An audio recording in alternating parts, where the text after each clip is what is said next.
Every car you're about to see was supposed to work. They didn't. The 1970s was a testing ground for automotive disasters, and people paid with their wallets, their time, and sometimes their lives. Today, we're breaking down 10 vehicles that engineers somehow thought were acceptable to sell. This is the decade the industry forgot how to build reliable cars. Let's start. Number 10.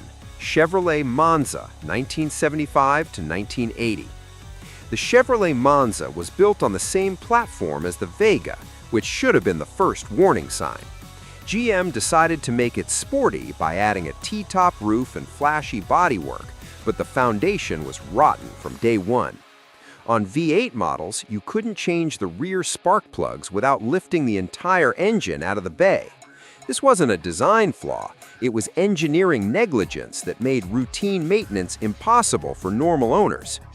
The Monza inherited every catastrophic problem from the Vega: the aluminum engine block that overheated and warped cylinder heads, excessive oil consumption, and premature rust around the wheel arches and door sills.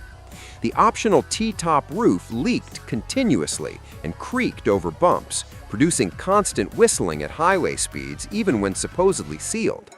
The rear suspension's torque arm setup caused binding and unpredictable handling that made the car dangerous in corners. Interior materials degraded within 2 years.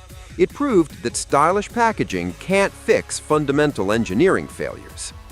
Number 9. Oldsmobile Delta 88 with diesel. General Motors made a catastrophic decision: rush a completely new diesel engine to market in just 5 years when the industry standard was 8 to 10 years of development.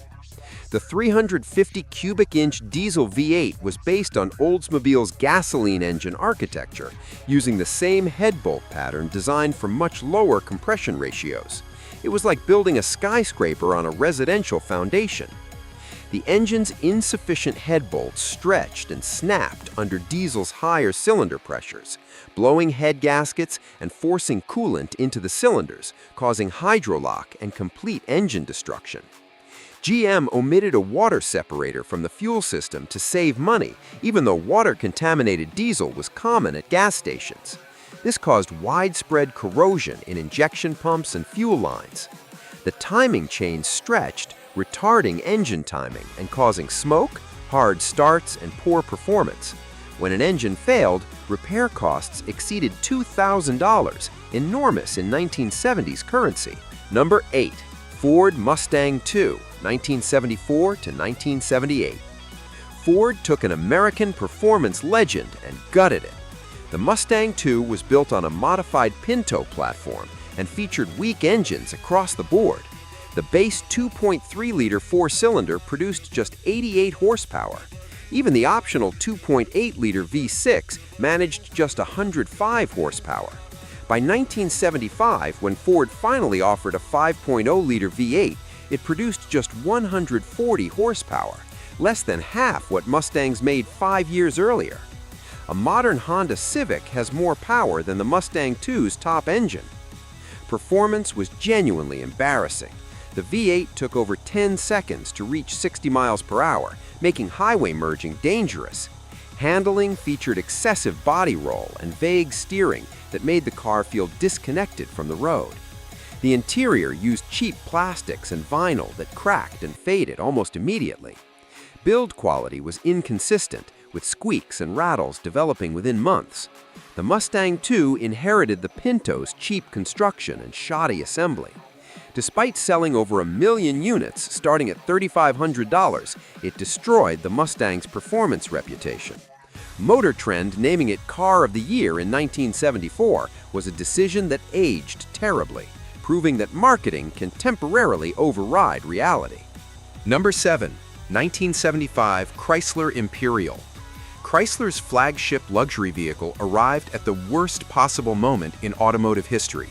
Stretching over 230 inches long and weighing nearly 5,000 pounds, the Imperial was powered by a 440 cubic inch V8 that delivered fuel economy in single digits. The timing couldn't have been worse. The oil crisis had just devastated large car sales, and buyers were fleeing anything that looked like a land yacht. Electrical failures plagued owners who paid premium prices for a car that looked outdated compared to competitors. Paint quality was inconsistent, with premature finish problems appearing despite the luxury positioning. Mechanical issues included overheating, cooling system failures, and transmission glitches. The interior felt cheap despite luxury pretensions, with poor quality materials and assembly issues. Owners reported rattles and vibrations that should never appear in a car at this price point. By the end of 1975, Chrysler discontinued the Imperial entirely, unable to justify producing a vehicle nobody wanted. Number 6. Ford Maverick, 1969 to 1977. The Ford Maverick arrived outdated and stayed that way. This was a cheaply built compact designed to compete on price alone, featuring bargain basement materials and anemic performance. The base inline-six engine produced minimal power, and even the optional V8 couldn't overcome the car's fundamental lack of refinement. Ford added cosmetic packages like the Grabber with hood scoops and spoilers, but you can't style over engineering failures. The cramped interior featured low-quality materials that felt cheap when new and worse after a year of ownership. Build quality was inconsistent across production years, with some cars better assembled than others, a sign of poor quality control at the factory level. Handling was vague and heavy, making the driving experience genuinely forgettable. The steering felt disconnected, and the ride was either bouncy or harsh depending on road conditions. Rust appeared within 2 to 3 years, particularly on rocker panels. The Maverick did nothing particularly well, and competed against Japanese imports that offered better reliability, refinement, and durability at similar prices. It represented mediocrity, and owners felt it every time they drove it. Number 5. Triumph TR7, 1975 to 1981. British Leyland's wedge-shaped sports car was marketed with the shape of things to come slogan. The future it promised never arrived. The 2-liter 4-cylinder produced just 92 horsepower in U.S. specification, taking over 11 seconds to reach 60 miles per hour. That's not a sports car, that's a disappointment with a sporty body. Quality control was catastrophic because the TR7 was built in 3 different British factories during production, each delivering wildly inconsistent results due to labor strikes and financial turmoil at British Leyland. Lucas electrical components failed constantly. Headlights stopped working without warning, gauges gave false readings, and optional air conditioning rarely functioned properly. Water leaked through the removable hardtop and later convertible versions. Rust appeared quickly around the windshield frame and rear hatch, while plastic bumpers faded and cracked in sunlight. Number 4.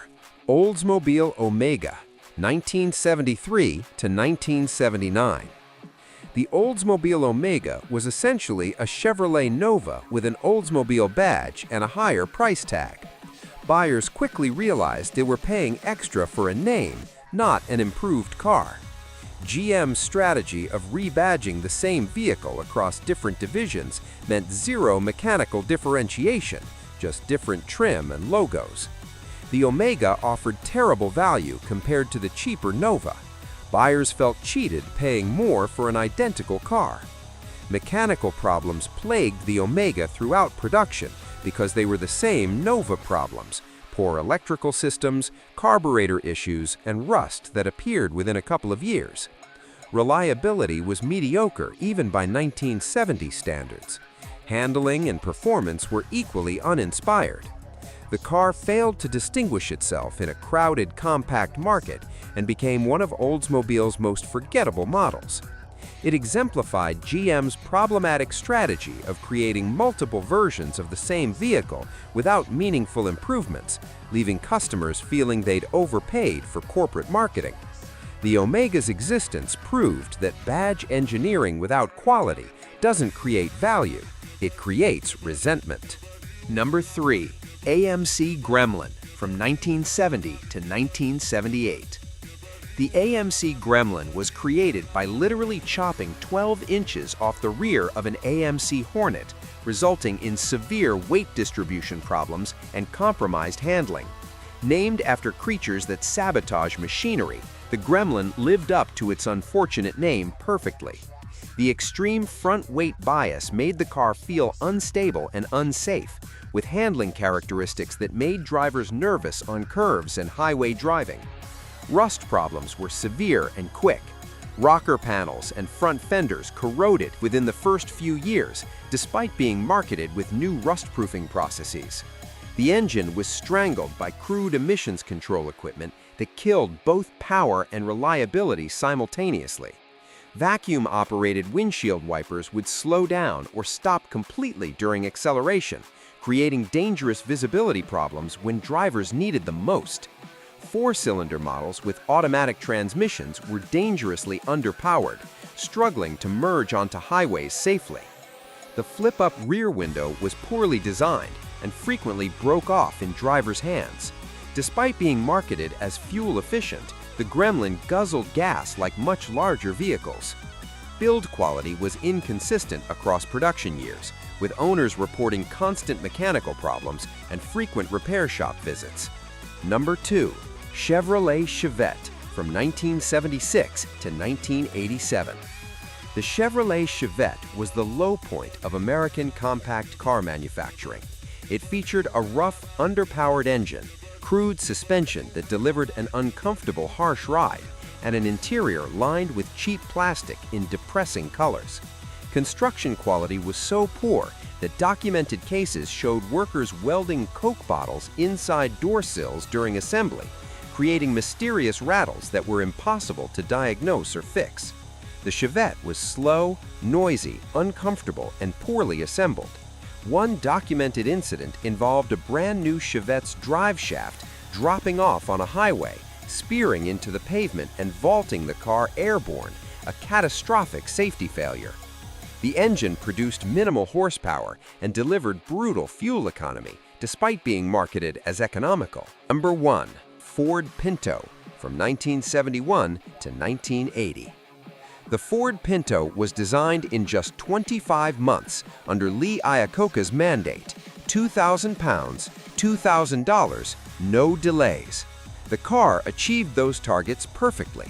It also achieved something far more sinister: a fuel tank design so defective that Ford's own engineers documented it would rupture in rear-end collisions above 25 miles per hour, and the company knew about it before production began. Ford's internal crash tests, conducted over 40 times, showed the tank ruptured consistently above 25 miles per hour. The tank sat behind the rear axle with only 9 inches of crush space between the bumper and the fuel. When struck from behind, the fuel filler neck could tear away, spilling gasoline that ignited from crash sparks. The buckling floor pan allowed flames into the cabin, and deformed doors often jammed shut, trapping occupants. Ford engineers identified fixes costing between $2.35 and $8 per vehicle. They were rejected. Instead, Ford calculated that lawsuits would cost less than recalls, one of the most infamous cost-benefit analyses in business history. After Mother Jones investigated and lawsuits mounted, Ford recalled 1.5 million Pintos in 1978. Between recall announcement and parts availability, 6 more people died in Pinto fires.